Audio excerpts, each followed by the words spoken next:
বাংলাদেশ জামায়াতে ইসলামী আগামী ২০২৬-২৭ অর্থ বছরের জন্য ৮,৩৯,৫০৫ কোটি টাকার একটি বিকল্প বা প্রস্তাবিত জাতীয় বাজেট পেশ করেছে।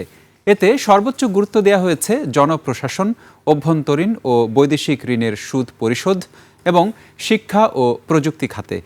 মঙ্গলবার সংবাদ সম্মেলনে বাজেট প্রস্তাবনা উপস্থাপন করেন জামায়াতের নির্বাহী পরিষদের সদস্য ও ঢাকা ১২ আসনের সংসদ সদস্য সাইফুল ইসলাম খান মিলন।